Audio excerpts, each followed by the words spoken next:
Monsieur le général de brigade, chef d'état-major de l'armée de terre, Messieurs les représentants du corps diplomatique, Monsieur le représentant du haut commandant de la gendarmerie et directeur de la justice militaire, Monsieur le colonel commandant la zone militaire numéro 7, Monsieur le colonel attaché de défense près de l'ambassade de France et chef de la mission de coopération de sécurité et de défense, Monsieur le colonel commandant la Légion centre-ouest de gendarmerie, Monsieur le colonel attaché de défense, Messieurs les représentants des chefs d'état-major d'armée et directeurs de service, Messieurs les commandants d'école et chefs de corps, Messieurs les officiers stagiaires, sous-officiers militaires du rang, chers grands anciens, chers fidèles amis de l'école, honorables invités, mesdames et messieurs. Je vous souhaite au nom des officiers, sous-officiers militaires du rang, personnel civil de l'école d'application de l'infanterie, la bienvenue dans ce creuset de formation des cadres. Votre présence témoigne encore une fois de votre fidélité à notre établissement. J'ai aussi le grand plaisir de compter parmi nous les anciens commandants de l'école, mes illustres prédécesseurs qui ont participé de manière éloquente à la construction de cet outil indispensable à la formation de nos cadres. Permettez-moi tout d'abord, à l'entame de mon propos, de rendre grâce à Dieu de m'avoir permis pour la deuxième fois avec vous de sacrifier à cette tradition. En cette occasion, je voudrais m'incliner pieusement devant la mémoire de tous nos frères d'armes qui ont été ravis à notre affection sur le chemin d'accomplissement du devoir au Sénégal et dans le monde. Mes pensées vont aussi vers les militaires alités ou handicapés, alors qu'ils servaient la patrie au Sénégal ou à l'étranger au service de la paix, de la fraternité et de la stabilité. Je leur souhaite un prompt rétablissement. Cette cérémonie m'offre l'opportunité de vous présenter mes vœux de fin du mois béni de Ramadan, marqué par l'abstinence, la prière et le pardon. Qu'Allah le Tout-Puissant, le Miséricordieux, accepte nos dévotions et rétribue les efforts consentis en bienfait. Mon général, chers invités, nous sommes réunis aujourd'hui pour marquer par une cérémonie officielle la fin du cours de formation des futurs commandants d'unité blindée, COCU RVC, session 2018-1, et du cours d'application des chefs de section d'infanterie CACSI, session 2017-2018. Tout d'abord, le CFCU blindé que nous clôturons aujourd'hui a débuté le 8 février 2018 et constitue le deuxième après celui de la session 2015, marquant ainsi un tournant décisif dans la montée en puissance de notre école. Cela confirme le passage de l'EAI de l'infanterie à l'interarme, répondant ainsi aux besoins croissants de nos armées en cadre destinés à l'encadrement de nos formations. Ce cours a accueilli 13 officiers stagiaires en provenance du Burkina Faso, du Cameroun, de la Côte d'Ivoire, de Djibouti, du Mali, du Niger et du Sénégal. Globalement, l'objectif visé, d'une part, de les rendre aptes à commander d'emblée une unité d'infanterie de combat blindée dans un environnement interarmé multinational, et d'autre part, de poursuivre leur formation d'officiers en les initiant aux connaissances sur le travail d'état-major au sein d'un centre des opérations CO d'un groupement tactique interarmes GTIA. Il s'agissait de développer en eux de solides connaissances militaires et générales, nécessaires à la tenue de leur futur emploi. Quant au cours d'application des chefs de section d'infanterie CACSI 2017-2018, il a débuté le 7 septembre 2017 et comprend 49 officiers stagiaires en provenance des pays suivants: Bénin, Burkina Faso, Cameroun, Congo, Côte d'Ivoire, Djibouti, Gabon, Guinée, Guinée équatoriale, Madagascar, Mali, Mauritanie, Niger, Ouganda, Centrafrique, Sénégal, Tchad et Togo. L'objectif du cours était globalement de former des chefs de section d'infanterie, aptes d'emblée dans leur premier emploi opérationnel, dans un environnement interarmé multinational, dans un contexte asymétrique ou de contre-rébellion. Les enseignements reçus par les capitaines et les lieutenants s'articulent autour de la formation à l'exercice de l'autorité, qui vise à renforcer la capacité du chef à exercer un commandement, avec une part importante dédiée à la communication opérationnelle. La formation à la mission opérationnelle qui inclut un important volet du combat interarmes et prenant en considération l'environnement interarmé, a renforcé leur capacité d'analyse de la mission et de prise de décision, grâce à un déroulement fréquent du processus de raisonnement tactique. La formation administrative et technique servira à mieux gérer les aspects administratifs des personnels et des matériels, aux coûts souvent onéreux dont ils auront la charge. La formation physique et sportive, indispensable à l'exercice d'une activité militaire, est centrée sur l'acquisition des techniques d'instructeurs et le renforcement de leurs capacités physiques. Les cours d'informatique et d'anglais opérationnel leur permettront de se servir des nouvelles technologies de l'information et de la communication et d'évoluer sans difficulté au sein des missions multinationales. Leur vision du monde extérieur s'est élargie grâce à des visites des structures militaires et civiles, ainsi que des conférences dispensées par des intervenants extérieurs portant sur des sujets d'actualité. Si les grands axes de la formation restent constants, il n'en demeure pas moins que le contenu des enseignements est soumis à une mise à jour permanente, en liaison avec nos homologues étrangers. L'EAI s'adapte donc aux nouvelles menaces qui pèsent sur les unités africaines engagées en opération, en s'appuyant sur les différents retours d'expérience, d'où l'intérêt des nouveaux modules techniques et tactiques qui sont dispensés à nos stagiaires. Chers officiers stagiaires, vous allez tout à l'heure recevoir les diplômes qui sanctionnent votre séjour à l'EAI. C'est le fruit d'efforts constants et intenses qui vont sans doute impacter votre carrière d'officier. Je vous félicite pour avoir satisfait aux critères d'aptitude à vos futures fonctions. Cependant, afin de pérenniser les acquis, je vous exhorte à vous armer de certaines valeurs telles que la compétence, en vous instruisant et en orientant vos efforts vers l'instruction et l'entraînement de vos personnels. L'engagement physique et intellectuel sans faille à la fonction, le sens de l'humain et de l'écoute, par une gestion administrative rigoureuse des personnels, tout en prêtant une oreille attentive à leurs préoccupations. Développez l'esprit d'initiative dans la conduite de vos actions. Votre commandement devra s'exercer par l'exemple dans la loyauté à l'autorité. Ainsi, vous bénéficierez de l'estime de vos chefs ainsi que celle des hommes et des femmes placés sous vos ordres. Mon général, chers invités, c'est le lieu aussi d'exprimer notre gratitude au commandement pour l'attention toute particulière qu'il accorde à nos activités de formation, en répondant favorablement à nos sollicitations. Il me paie également de dire au nom de l'école notre satisfaction à la coopération militaire française pour son engagement à nos côtés. Les efforts conjugués des deux partenaires stratégiques nous ont permis de conduire sans difficulté 3 cours de formation au cours de l'année académique qui s'achève. C'est grâce à ce soutien que nous préparons avec sérénité l'ouverture au mois de septembre prochain du premier cours d'application des chefs de peloton blindé CACPB, qui accueillera des officiers stagiaires sénégalais et étrangers. Une étape décisive et irréversible dans l'interarmisation sera franchie.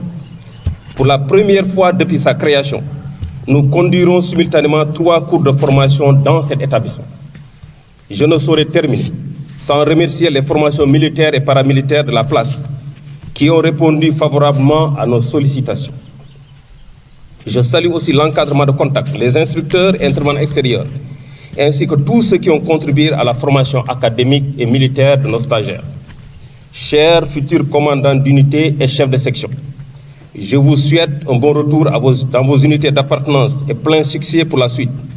Je vous invite à méditer cette citation de Gaston Courtois dans son ouvrage intitulé « L'art d'être chef ». Je cite : « Le chef, c'est celui qui sait, qui veut, qui réalise. C'est aussi celui qui fait savoir, qui fait vouloir, qui fait réaliser. Le chef, c'est celui qui, sachant ce qu'il veut, c'est aussi proportionner l'effort à l'effet qu'il veut obtenir. » Fin de citation. Jang Ngirdan, apprendre pour vaincre. Je vous remercie de votre aimable attention. Monsieur le représentant du gouverneur de la région de Thiès, Monsieur le représentant du maire de la ville de Thiès, Excellences, Mesdames, Messieurs les représentants du corps diplomatique, Monsieur le colonel commandant la zone militaire numéro 7, Monsieur le colonel commandant la Légion Centre-Ouest de la Gendarmerie nationale, Monsieur le représentant des différentes forces de défense et de sécurité basées à Thiès, Monsieur le colonel attaché de défense près l'ambassade de France et chef de la mission de coopération de sécurité et de défense, messieurs les colonels attachés de défense, messieurs les représentants des chefs d'état-major d'armée et directeurs de services, monsieur le colonel commandant l'école d'application de l'infanterie de Thiès, messieurs les commandants d'école et chefs de corps, messieurs les officiers, chers officiers stagiaires, sous-officiers, militaires du rang, mesdames, messieurs, honorables invités. Au nom du général de corps d'armée, chef d'état-major général des armées, il me plaît aujourd'hui de présider la cérémonie de clôture, respectivement du cours de formation des commandants d'unité de la spécialité blindée, session 2018-1 et du cours d'application des chefs de section d'infanterie, cycle 2017-2018. D'emblée, permettez-moi de saluer votre présence distinguée en cette occasion et à la suite du commandant d'école, magnifier à mon tour la haute fidélité que vous entretenez à l'égard de cet établissement de formation des cadres militaires. À juste titre, cet événement inscrit dans le calendrier des activités des armées mérite toutes les attentions, tant l'école d'application de l'infanterie occupe une place particulière dans le dispositif de formation des cadres africains, d'une part, et d'autre part, dans la mise en œuvre de la coopération militaire entre le Sénégal, la France et les pays amis ici représentés. En effet, il est important de rappeler que depuis sa création, l'école a participé à la formation et au perfectionnement de plusieurs centaines de cadres militaires nationaux et étrangers. Et je peux confirmer ici que les retours obtenus des formations sénégalaises comme des armées étrangères témoignent du très bon niveau de satisfaction quant aux performances des anciens stagiaires. D'ailleurs, la demande constante en scolarité et l'élargissement à des candidats non francophones illustrent parfaitement les bonnes appréciations qui sanctionnent l'expertise dispensée dans cette structure.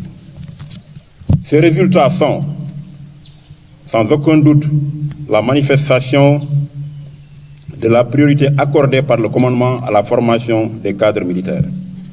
Dans un contexte marqué par la multiplication des défis, enjeux, risques et menaces, il importe en effet de rehausser en permanence le niveau d'encadrement de nos unités. Ces progrès sont également à mettre à l'actif de la conjonction des efforts des armées sénégalaises et de la coopération militaire française, dont le soutien technique et matériel a permis la montée en puissance de l'école. C'est le lieu de magnifier la vigueur de cette coopération et l'engagement ferme de la France et des autres partenaires dans le renforcement des capacités de nos armées. Je remercie également tous ces pays amis qui continuent de faire confiance au Sénégal et à ses armées pour la formation et le perfectionnement de leurs jeunes cadres militaires. Ces dernières années, la diversification voulue de l'offre de formation a amené l'école à initier la formation dans d'autres branches du combat terrestre, c'est-à-dire vers l'interarme. Ainsi, après le succès du premier cycle de cours de formation de commandant d'unité de la spécialité ABC qui s'est déroulé durant l'année académique 2015-2018, l'école, comme l'a rappelé le commandant d'école, va accueillir lors de la rentrée prochaine la première promotion du cours d'application de cette arme. Un défi que nous allons tous relever ensemble. Cet élargissement qui ouvre des perspectives pour d'autres spécialités vient résorber les déficits en qualification, tout en s'inscrivant dans les transformations que les armées sénégalaises veulent mettre en œuvre pour l'horizon 2025. Chers stagiaires, en recevant vos diplômes, gardez présent à l'esprit que vous venez de franchir un palier éminemment important dans le déroulement de votre parcours professionnel. Pour vous, stagiaires du cours de formation des commandants d'unité ABC, Sachez que les enseignements reçus durant 18 semaines et couronnés par ce parchemin vous outillent suffisamment pour tenir avec compétence vos futures fonctions de commandant d'escadron blindé dans un environnement interarmes et ou en multinational. Par ailleurs, l'initiation aux techniques d'état-major et aux tâches dans un centre des opérations CO de groupement tactique interarmes GTIA vous offre déjà une ouverture sur les rôles qui vous attendent pendant ou dès la fin de votre temps de commandement. Profitez utilement de ce temps et bâtissez votre réussite sur le socle de vos capacités physiques, morales et intellectuelles, tout en cultivant une humanité, j'allais dire un humanisme positif à l'endroit de vos subordonnés. M'adressant aux 49 stagiaires du CACSI, je voudrais vous rappeler l'importance qui s'attache à cette formation pour votre premier emploi opérationnel d'officier. Un emploi décisif, un emploi d'homme d'action, un emploi d'homme engagé, un emploi de meneur d'homme. Vous venez d'acquérir une spécialité pour laquelle, 10 mois durant, cadres et instructeurs n'ont ménagé aucun effort pour vous rendre apte d'emblée à commander une section d'infanterie en situation de paix ou de crise. Les différents modules du programme d'enseignement déclinés par le commandant d'école indiquent que vous avez été globalement capacité pour vous épanouir dans les contextes opérationnels de votre époque. Ne doutez point, les enseignements reçus et dont le contenu a été ici bien synthétisé vous arment suffisamment pour faire votre métier et répondre aux attentes de vos pays et de vos chefs hiérarchiques. C'est le lieu ici de saluer et d'encourager l'adaptation permanente des programmes au contexte et aux défis nouveaux, seul moyen d'aider les futurs cadres à décider et à orienter leurs actions dans un monde de plus en plus complexe, de plus en plus mouvant. À vous tous stagiaires, au nom du chef d'état-major général des armées, je voudrais vous féliciter très chaleureusement et vous encourager sur la voie de l'excellence. Je vous invite aussi à entretenir les liens de fraternité et d'amitié forgés au cours du stage, car vous pourrez, je dirais même, vous serez appelés à opérer ensemble dans les différents théâtres où nos pays respectifs agissent au service de la paix, de la stabilité dans le continent et dans le monde. Tous, vous commanderez des hommes, souvent dans des circonstances difficiles, voire tragiques.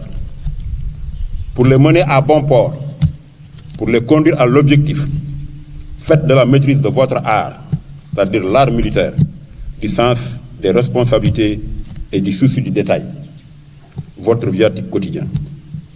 J'ai fait mienne et appuie fortement les recommandations du commandant d'école à votre endroit.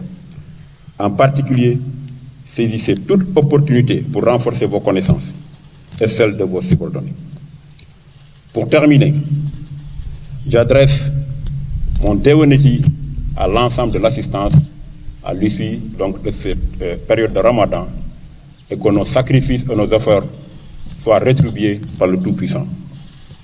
Je déclare close les sessions 2018-1 du CFCU ABC et du CACSI 2017-2018. Je vous souhaite à vous tous un heureux, sain et sauf retour dans vos pays respectifs et dans vos unités. Je vous remercie de votre aimable attention. Dans la Ndiaye, major donc, de cette promotion, donc CFCU 2018. Donc là, je suis très satisfait, je suis content d'être aujourd'hui le major de cette promotion. Donc, je prends ça avec humilité. Dans la mesure où on était 13, donc, tous on a eu à travailler, mais il va falloir prendre un major, prendre un premier. Donc j'ai été désigné comme étant le premier. Ce qui m'attend en tant que futur commandant d'unité, c'est de commander une unité. Donc des hommes qui seront à ma disposition, que j'aurai à instruire, à entraîner, pour rendre, comme je l'ai dit, plus opérationnel donc, mon unité, en vue d'un éventuel engagement, que ce soit en OPIN ou bien en OPEX. Qui dit instruction, dit entraînement après entraînement, je pense que si on est ici et on a eu à apprendre beaucoup de choses, c'est pour mettre ça en œuvre sur le terrain. Donc des recommandations ont été données par le commandement. Maintenant c'est à nous, en tant que future commandité, d'exécuter ça et de mettre ça en œuvre sur le terrain. Bon, on a eu à faire un module média, donc comme vous le savez, donc c'est un sujet qui est sensible aujourd'hui. Donc on a eu à faire ce module ici au niveau de l'école pour nous préparer éventuellement à ces futures menaces qui aujourd'hui pèsent sur le terrain. On a aussi à voir donc, un module que je dirais militaire et aussi que les civils voient aussi, à savoir donc, tout ce qui est droit des conflits armés, qui est aussi quelque chose de très sensible que nous devons en tant que communauté connaître pour éventuellement instruire nos éléments et les sensibiliser sur ces cas de figure. Je suis le sous-lieutenant Nyangoran Assi Aristide. Je suis de nationalité ivoirienne et j'ai fait ma formation initiale d'officier à l'école des forces armées de Zambakro. Je suis issu de la 47e promotion baptisée promotion probité. D'abord c'est une joie parce que j'ai fourni des efforts et ça a récompensé. Mais aussi c'est une motivation parce que en tant que jeune officier, j'ai toute une carrière à bâtir. Et pour bâtir cette carrière-là, il va falloir relever un certain nombre de défis. Et je sais que mon pays attendra beaucoup de moi, mes supérieurs hiérarchiques attendront beaucoup de moi, les subordonnés également attendront beaucoup de moi. Et donc ça sera la quête perpétuelle de l'excellence. Et donc je m'inscris dans cette lancée-là, continuer à travailler et pour moi c'est un bon départ. D'une manière générale, la formation a été axée autour de 4 grands modules. Il y a d'abord la formation aux missions opérationnelles. Il y a la formation à l'exercice de l'autorité, du commandement. Il y a la formation sportive et physique. Il y a aussi la formation administrative, linguistique et technique. Donc voici en gros les 4 modules autour desquels la formation a été axée. Nous sommes dans une société qui est en pleine mutation. Et donc la formation est de plus en plus actualisée pour nous permettre de faire face à ces nouveaux défis-là qui nous attendent sur le terrain, notamment la menace terroriste.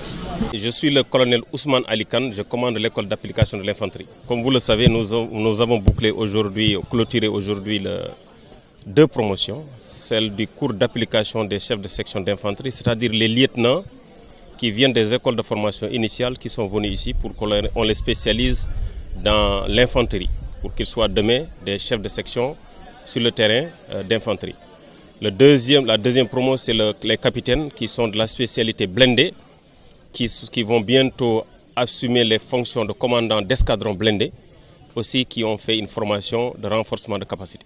D'abord, je leur ai demandé d'être de bons chefs. Être un bon chef, c'est être un leader. Et pour cela, ils doivent être des officiers qui ont d'abord un souci d'eux-mêmes de s'instruire. Ensuite, d'orienter l'instruction de leurs hommes et l'entraînement de leurs hommes. Parce que c'est ça qui fait la différence pour que l'unité soit opérationnelle. Le deuxième aspect, c'est le caractère humain de la personne, du chef. Le chef doit être un chef qui a de l'humanité, qui pense à l'administration de ses hommes, aux soucis de ces hommes et qui essaient de trouver des solutions à leurs préoccupations. Le troisième, non moins important, c'est la loyauté au commandement, c'est-à-dire à l'autorité qui est devant vous et qui vous emploie, qui vous donne des instructions pour que vous puissiez faire le travail demandé. Et vous devez le faire quelle que soit la situation. Le troisième aspect, il est aussi important, c'est en fait d'avoir de l'initiative dans l'action. Parce qu'on est des officiers et nous avons les capacités pour avoir l'initiative pour pouvoir développer nous-mêmes la structure pour améliorer les situations. Voilà les grosses recommandations, les grandes lignes de mes recommandations. Comme vous le savez, les armées ont ce qu'on appelle un horizon 2025. Nous prévoyons de renforcer nos capacités et pour cela, il faut des ressources humaines. Et ces ressources humaines doivent être formées ici à l'école dans la spécialité infanterie, ABC, artillerie. Pour l'année prochaine, nous, en plus de notre spécialité infanterie, c'est-à-dire des lieutenants et des capitaines que nous allons former, nous allons ouvrir aussi la spécialité cavalerie, c'est-à-dire ceux qui ont les chars de combat eux, nous acquérons des lieutenants du Sénégal et de la sous-région pour les former dans ces spécialités pour qu'ils soient des chefs de peloton blindés.